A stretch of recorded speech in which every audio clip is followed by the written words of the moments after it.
सबको जय मसीह की वॉक विद गॉड चैनल में एक बार फिर से आपका स्वागत है। आज जो वचन का भाग हमने लिया है वो लिया है मत्ती रचित सुसमाचार 8 अध्याय और उसकी 23 आयत से लेकर 27 आयत तक।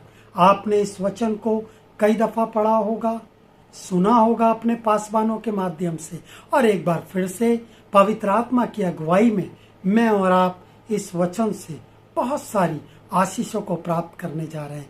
क्या आप तैयार हैं परमेश्वर की आशीषों को लेने के लिए?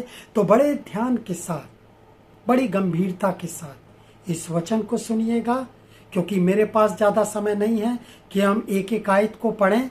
आप जब इस वचन को सुन लें तो व्यक्तिगत रूप से आप मत्ती रचित सुसमाचार 8 अध्याय उसकी 23 से लेकर और 27 आयतों तक देखिएगा। जबकि आज हम देखते हैं इस संसार के अंदर चारों तरफ समस्याएं हैं। लोग परेशानियों में अपने जीवन को व्यतीत कर रहे हैं, लोग दुखों में अपने जीवन को व्यतीत कर रहे हैं। कितने लोग इस समय पर अस्पतालों में हैं, कितने लोग इस समय पर घरों में हैं लेकिन कर्ज से दबे हुए हैं। कितने लोगों के घरों के अंदर उलझने हैं, पति पत्नी में आपस में प्रेम नहीं है, बच्चे माता पिता का अनादर कर रहे हैं। और ऐसी परिस्थिति में बहुत सारे दुख, बहुत सारी तकलीफें, मानसिक दबाव हमें घेर लेते हैं।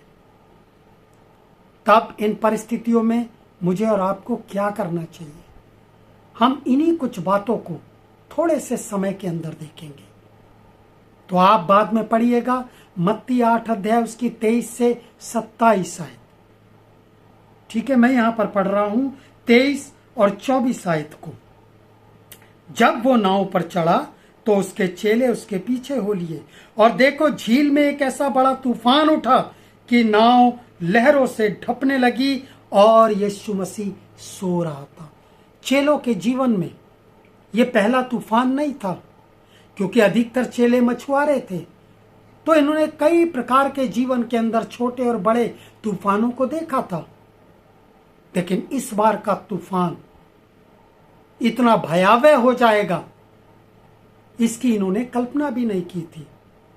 जब चेले प्रभु यीशु मसीह के साथ झील के अंदर नाव में सवार थे, एकाएक तूफान आ गया और नाव लहरों से ढपने लगी। कई शिष्यों ने कहा होगा यीशु मसीह को जगाओ, तो दूसरे शिष्य ने कहा होगा अरे यीशु को जगाने की जरूरत नहीं है, उसके पास पानी का इतना अच्छा अनुभव नहीं है जो हमारे पास है। वो तो बड़ई का पुत्र है, उसे लकड़ी की पहचान है। कौन सी लकड़ी आम की है, कौन सी देवदार की है, कौन सी शीशम की है, कौन सी लकड़ी बढ़िया है, कौन सी घटिया है, किस लकड़ी से अच्छा फर्नीचर बन सकता है। यीशु मसीह को इन सारी बातों की पहचान होगी, लेकिन पानी की पहचान, तूफान के ऊपर विजय को हासिल करने की पहचान हमारे पास है, हमारे पास अनुभव है।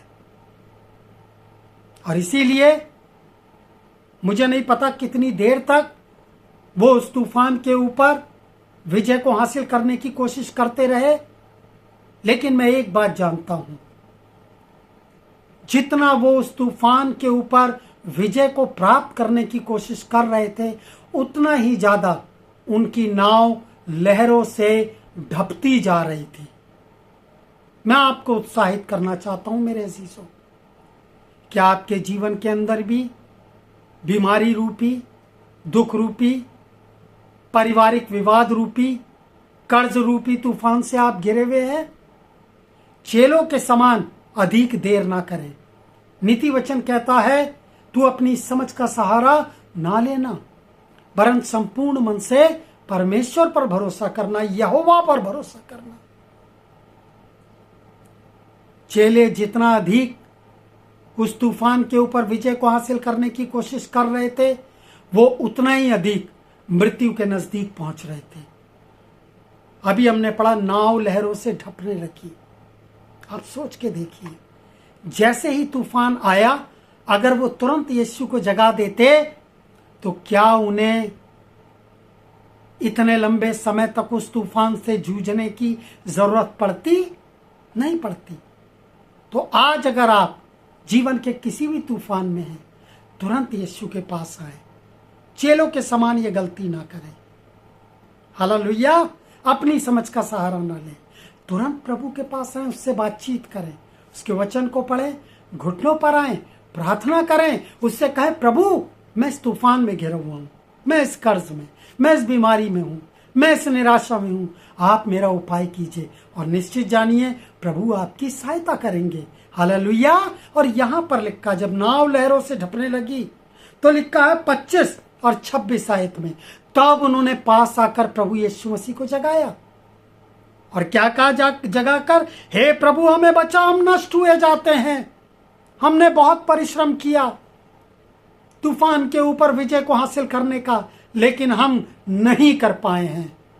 हम सरेंडर करते हैं, प्रभु आप मदद करें। क्या जब वो प्रभु के पास आए और प्रार्थना करी, क्या प्रभु ने उनको ताना दिया? नहीं दिया।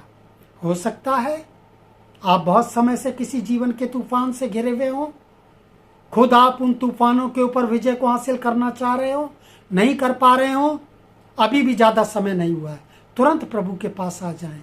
जब प्रभु के पास आएंगे, प्रभु आपको ताना नहीं मारेंगे।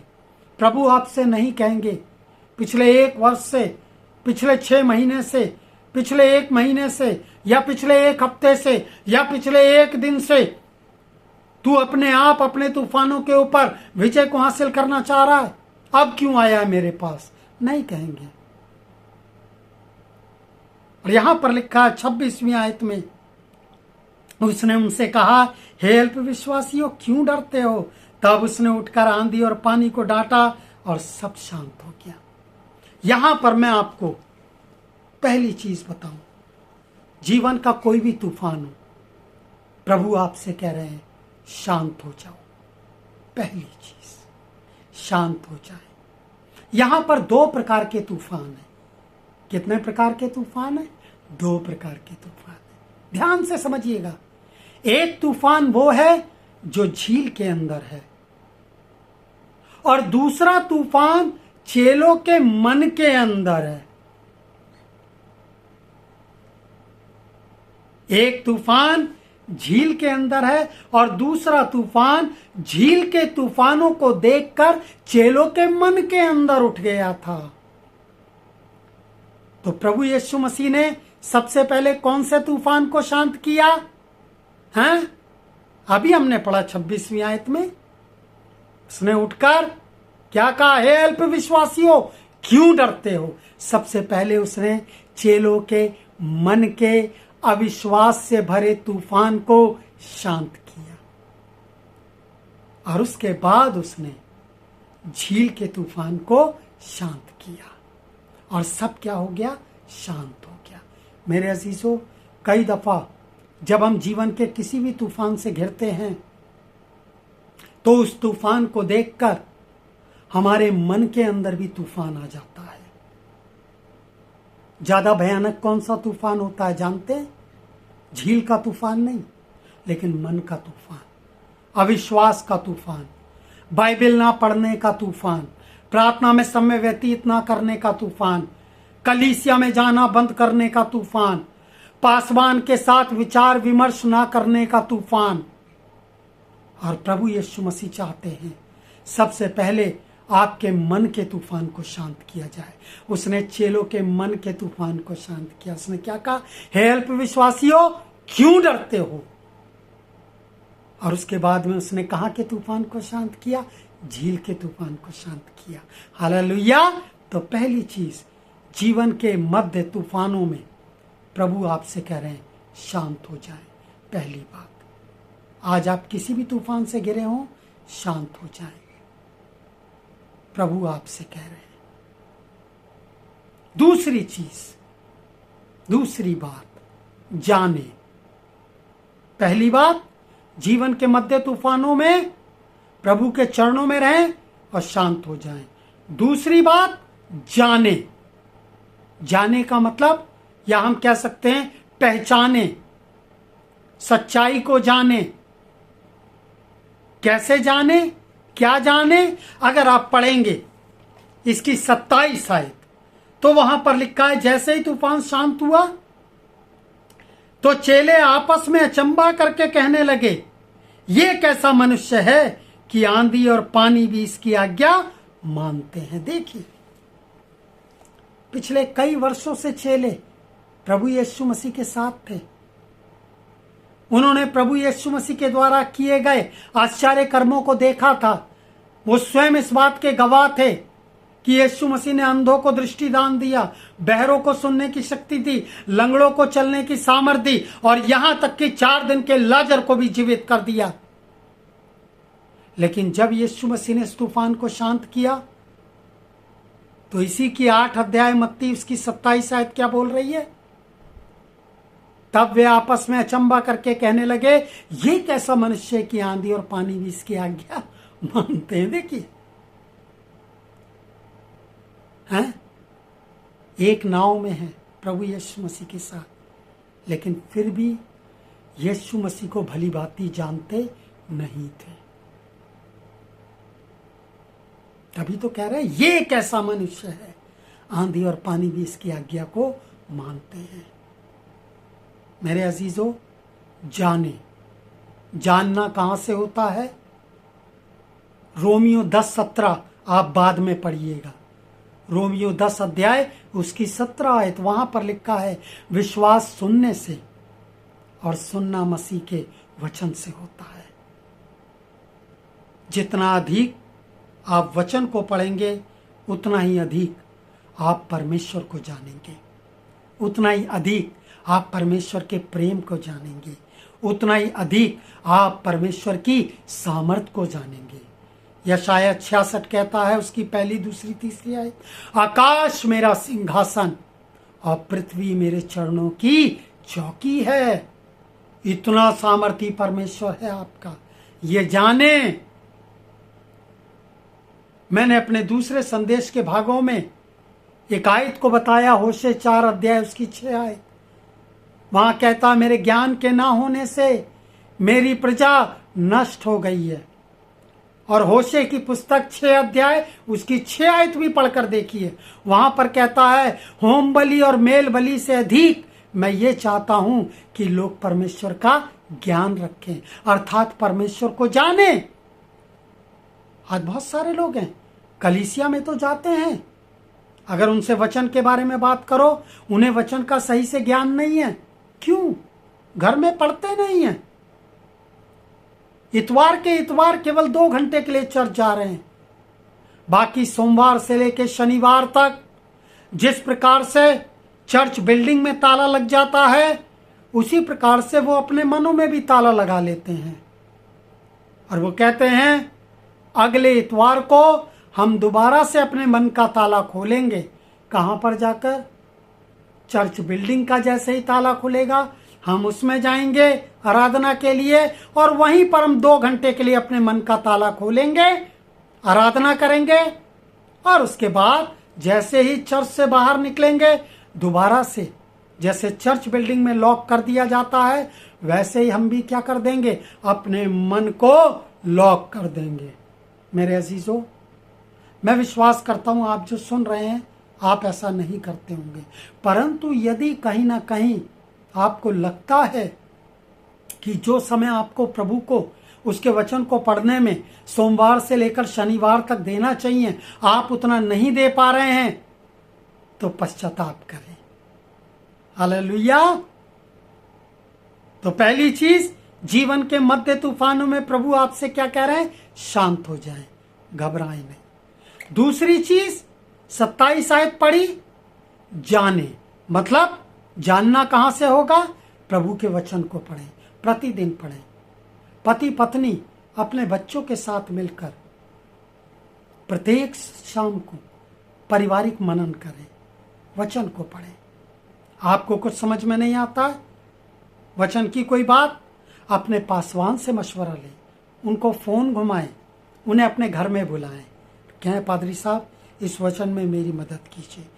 तीसरी बात, तो पहली बात शांत हो जाएं, दूसरी बात जाने, और तीसरी बात तूफान आने का कारण क्या था।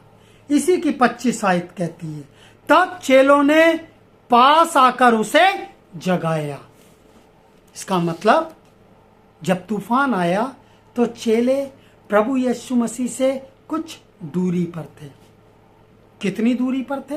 हो सकता है वो 1 कदम की दूरी थी, हो सकता है वो 10 कदम की दूरी थी, लेकिन कुछ दूरी थी, क्योंकि उन्हें यीशु के पास आकर उसे जगाना पड़ा। मेरे अजीजों, जब आप यीशु से अपनी दूरी बनाते हैं, चाहे वो 1 दिन की दूरी हो, चाहे 2 दिन आपने वचन ना पढ़ा हो, जो दूरी हो, तब जीवन के अंदर क्या आ जाते हैं? तूफान आ जाते हैं।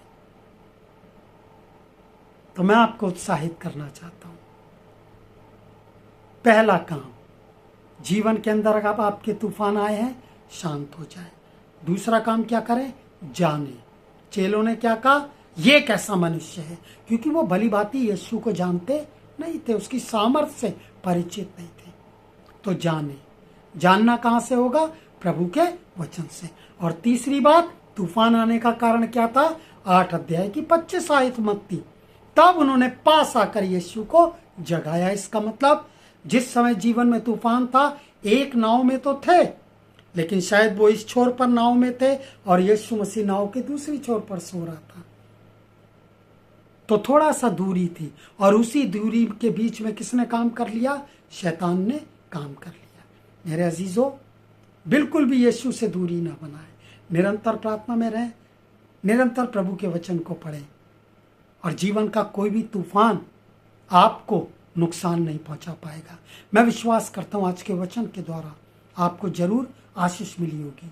और पर्सनल, व्यक्तिगत रूप से मनन करें, और अधिकाई के साथ इस वचन के द्वारा पवित्र आत्मा की सहायता से बहुत सारी बातों को पवित्र आत्मा आपको सिखाएगा।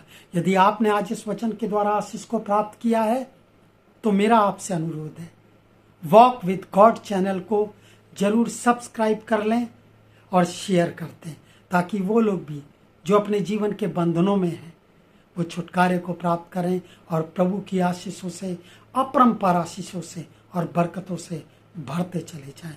प्रभु आप सबको बहुतायत से आशीष दे। जय मसीह की।